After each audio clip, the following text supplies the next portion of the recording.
Today, we're going to look back at Old Milford through a series of historic photographs. In 1806, when this area was mostly trees for as far as you could see, a miller named John Hageman bought land from the Reverend Philip Gatch to build a grist mill and a mill race along the Little Miami River. Later, Mr. Hageman decided to make the area into a town. He sold 46 lots in just 1 year. Milford became incorporated in 1836 and grew because of the river. Can you guess how Milford got its name? Well, when traveling from Cincinnati to Milford, you had to ford the river by the mill. Can you spot the old mill? It's the white building on the right side of the photo, on the far side of the river. Here we have people out for a boat ride on the Little Miami, much as you still see today. Over the years, several different bridges have brought people into Milford. Let's take a look at them. Milford's first bridge, which you can see here, was a covered bridge that opened in 1818. In its early days, tolls were charged for crossing the river.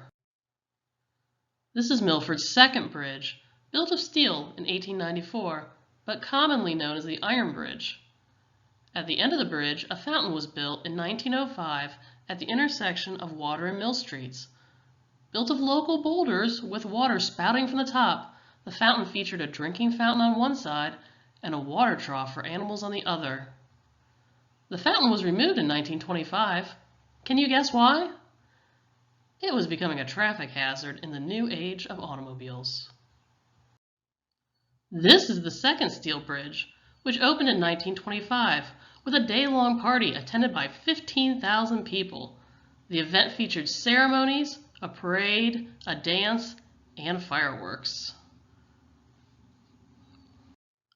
While the second steel bridge was under construction, access to Milford was difficult. A pontoon bridge built on oil drum floats and strung with electric lights allowed for pedestrian crossings. Milford's third bridge was torn down in 1992. Today's bridge was built in phases, starting in 1980 and completed in its current state in 2000. Next, we'll look at some of Milford's historic streetscape. Here's one of Milford's very old streets. Notice the dirt road and lack of wires? What improvements do you see in this picture? Electric lights and tracks. Electric street lights first came to Milford in 1907. What do you suppose the tracks were for? Let's find out. They were for the traction line, a train that ran on electricity. Here's one of the train cars. In 1927, one of the cars jumped the tracks on Main Street and ran into the front parlor of the Hickey Funeral Home, stopping 2 feet short of Ross Hickey, who was napping on the couch. By the 1950s, Milford had paved streets, no train tracks, and lots of lights. Here we'll take a look at some of Milford's early grist mills. There were many grist mills along the Little Miami River. This image gives you an idea of what the Milford mill race might have looked like. The Milford roller mills were operating until 1920 when a fire that burned for 3 days consumed the building. Do you see the fountain in this picture? The building was very near the bridge leading into Milford. In 1840, John Kugler built the stone buildings in town to warehouse his corn, barrel, and whiskey products. You can see these buildings today. Let's look at some of Milford's early businesses. This livery was also a funeral home. This store was owned by the Chamard family. It was a harness shop. Let's look inside. See all of the leather straps used to make reins and harnesses for horses. Gatch's General Store was located on Water Street. It was also the post office from 1897 until 1913. This is Andy Balsheiser in his ice cream and variety store around 1912. This is one of the town's grocery stores. It was located on Main Street.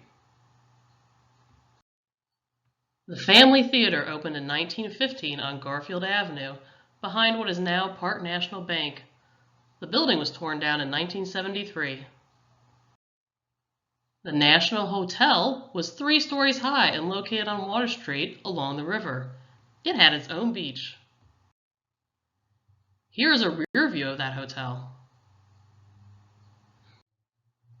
Adams Bakery could be found on Main Street where it intersects with Garfield. The building still houses a store today. The first telephone in Milford was installed here in 1884. Next up, let's take a look at the Town Hall and community buildings. The red brick, turreted Town Hall opened in 1891 and was the seat for Milford government and the fire department. An auditorium was used for a wide range of community events, including concerts and basketball games. Structural problems at Town Hall led to the removal of the top of the building, including the turret. The building was stuccoed, making it look like this in the 1920s. This building is still standing today. Do you know where it is? Here is a much more recent picture. The new administrative offices for Milford were opened in 1998. Let's look at some of Milford's earliest churches. This picture shows you Main Street as you come up the hill approaching the intersections of routes 50 and 28. Can you spot the Milford Methodist Church? Here's a closer view of the church. An Ohio historical marker commemorates this congregation and reads, "Founded in 1797 in the log cabin of Francis McCormick, the Milford Methodist Church is the oldest of that denomination in the Northwest Territory and Ohio. Pioneer worshipers walked many miles through the wilderness to attend its circuit rider services. The present sanctuary was consecrated on Christmas Day, 1836. The bell tower and Sunday school rooms were 1870 additions." The first Catholic congregation in Milford formed in 1850. The first church opened in 1865 at the corner of Elm and Water Streets. The congregation continued to grow and the location was prone to flooding, so in 1923, St. Andrew Church was dedicated at its current location on Main Street. This Universalist church opened on Mound Street in 1891. Today it has been converted into a home. Most of the tower remains and is easy to spot when driving along the street. Here we'll revisit Milford's schools. This is the Union School, which was located at 5 Points. It opened in 1870 and closed in 1913 when Milford Main School was built as a replacement. Milford Main was built immediately behind the Union School, which was then torn down. The Milford School District has expanded repeatedly in the years since, starting with the construction of Milford South Elementary School on Garfield Avenue in 1957. Let's take a look at some of the services that were available to Milford residents. Construction of the Little Miami Railroad began in 1837. The plan was for a 65-mile line to run from Cincinnati, up the Little Miami Valley, to Xenia, and over to Springfield. Carrying passengers and freight, the railroad quickly became popular as a commuter line. In 1869, the Pennsylvania Railroad began leasing the Little Miami Railroad. This is the Pennsylvania Depot in 1909, which was located along the river on the far side of the bridge. This 1939 view shows the railroad bridge crossing Wooster Pike as you enter Terrace Park. The last passenger train stopped in Milford on December 12, 1948. May 1969 saw the final passenger trains passing through Milford. Today, the line has been converted into the Little Miami Scenic Trail. Milford's first water tower was built in 1903 and 1904 atop the hill on Wallace Avenue. The poured concrete storage standpipe was the first of its kind in the United States and possibly the world. Engineers from across the country and several foreign nations came to visit the tower. The water tower was in use until 1954 when a replacement was built. This photograph shows Zena Jones, who was Milford's lamplighter in the 1890s. His cart was red and drawn by 2 white horses.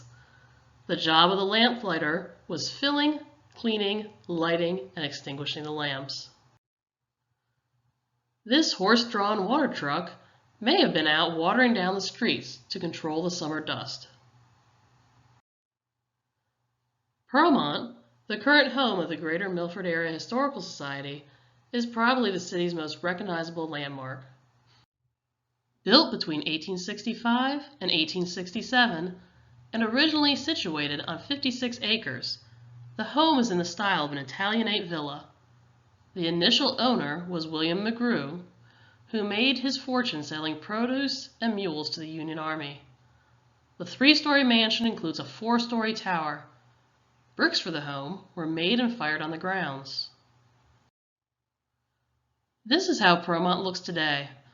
The home has had several owners over the years, but the most prominent was John M. Pattison, who purchased the property in 1879.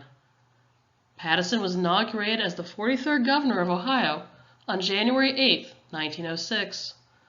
Very early in his term, Pattison was discovered to have Bright's disease, a term no longer used to describe a host of kidney diseases. Unable to spend much time in the governor's mansion or conduct state business, Pattison died at Clermont on June 18, 1906. He is buried in Green Lawn Cemetery. All of the images in this presentation are courtesy of the Greater Milford Area Historical Society. Visit them online or at the Clermont House Museum to learn more about Milford history.